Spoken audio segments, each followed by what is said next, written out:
اکثر واعظین نبی کریم رؤوف الرحیم صلی اللہ تعالیٰ علیہ وسلم کی معراج کے متعلق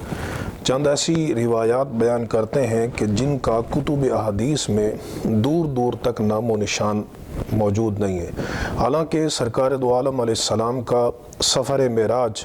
یہ ایک حضور کا ایسا معجزہ ہے اور ایسا کمال ہے جس پر قرآن مجید کی نصوص ہیں، احادیث صحیحہ مشہورہ متواترہ موجود ہیں، تو ان تمام دلائل کو چھوڑ کر بندہ ایسی روایات بیان کرے کہ جن سے واہ تو ہو سکتی ہے لیکن ان کا کتب احادیث کے اندر کوئی وجود نہیں ہے، اور یہ روایات بہت زیادہ مشہور ہو چکی ہیں۔ ان میں سے ایک روایت یہ ہے کہ جو واعظین بڑی کثرت سے بیان کرتے ہیں کہ نبی کریم علیہ السلام کو حضرت جبرائیل امین علیہ السلام نے آپ کی تلیوں پر، آپ کے پائے ناز پر بوسہ دے کر آپ کو بیدار کیا۔ تو احادیث کی جتنی کتب ہیں جن میں واقعہ معراج کو بیان کیا گیا، حتیٰ کہ سیرت کی جتنی کتابیں ہیں جن میں المواہب اللدنیہ ہے، الشفاء ہے، الخصائص الکبریٰ ہے، دیگر بہت سارے جو سیرت کے ماخذ ہیں، ان تمام کے اندر اس روایت کا کوئی نام و نشان موجود نہیں۔ اور ہمارے واعظین تو پھر اس میں مزید یہ ایڈ کرتے ہیں، اللہ رب العزت کی طرف نسبت کرتے ہیں کہ اللہ تبارک و تعالیٰ نے حضرت جبرائیل امین علیہ السلام کو فرمایا کہ جبرائیل میرے محبوب کی تلیوں کو چومو اور پھر اس طرح بیدار کرو۔ تو اللہ تبارک و تعالیٰ کی طرف کوئی ایسی بات منسوب کی جائے جو اللہ رب العزت نے نہیں فرمائی، تو اس کو قرآن فرماتا ہے وَمَنْ أَظْلَمُ مِمَّنِ افْتَرَى عَلَى اللَّهِ كَذِبًا، اس سے بڑا ظالم کون ہے کہ جو اللہ کی طرف جھوٹ کا افتراء کرے۔ تو جس روایت کی سند ہی نہیں، کتب حدیث اور کتب سیر کے اندر اس کا کوئی حوالہ موجود نہیں ہے، تو اس کو منسوب کرنا اللہ تبارک و تعالیٰ کی طرف یہ بہت بڑی جرت ہے۔ اسی طرح پر ایک روایت جو بیان کی جاتی ہے، اور اس روایت کو علامہ زرقانی نے موضوع قرار دیا ہے المواہب اللدنیہ کی شرح میں،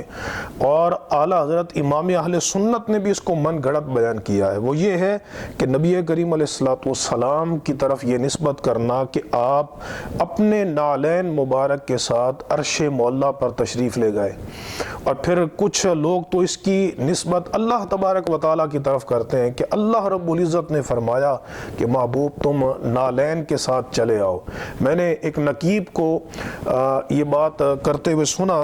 کہ وہ نبی کریم علیہ السلام کے نالین اور حضرت جبرائیل امین علیہ السلام میں یہ تقابل کر رہا تھا، بھئی سرکار دو عالم علیہ السلام کے نالین عرش معلیٰ تک گئے اور جبرائیل امین علیہ السلام سدرہ پر رک گئے۔ تو مقصد کیا تھا کہ حضور کے نالین کا مرتبہ حضرت جبرائیل سے زیادہ ہے، حالانکہ سرکار دو عالم علیہ السلام کے نالین کی بڑی شان ہے۔ پہلی بات تو یہ ہے کہ یہ کسی روایت سے ثابت نہیں کہ نبی کریم علیہ السلام اپنے نالین کے ساتھ آپ عرش معلیٰ پر تشریف لے گئے۔ دوسری بات یہ ہے کہ ان کی نسبت سرکار علیہ السلام کے ساتھ ہے، لیکن وہ مقام نبوت یا رسالت تک فائز نہیں ہے، حضور کے ساتھ نسبت ہے، اور اس نسبت کی وجہ سے ادب کرنا ہمارا ایمان ہے۔ لیکن حضرت جبرائیل امین علیہ السلام تو اللہ کے رسول فرشتے ہیں، اِنَّهُ لَقَوْلُ رَسُولٍ كَرِيمٍ ذی قوت عند ذی العرش مکین مطاع ثم امین۔ تو سرکار علیہ السلام کے نالین مبارک کو حضرت جبرائیل سے افضل بتانا یہ صرف گمراہی نہیں، یہ کفر ہے۔ ہماری تمام عقائد کی کتابوں میں یہ لکھا ہوا ہے کہ جو ولی کو رسول سے افضل مرتبے کا بیان کرے تو وہ کافر ہے۔ تو نالین مبارک کی بڑی نسبت ہے، لیکن وہ ولایت یا نبوت اور رسالت کے منصب پہ فائز نہیں ہے۔ تو اس طرح کی جو بے احتیاطیاں ہیں اور غلو ہیں، اس کے ساتھ ایک مذاق بنتا ہے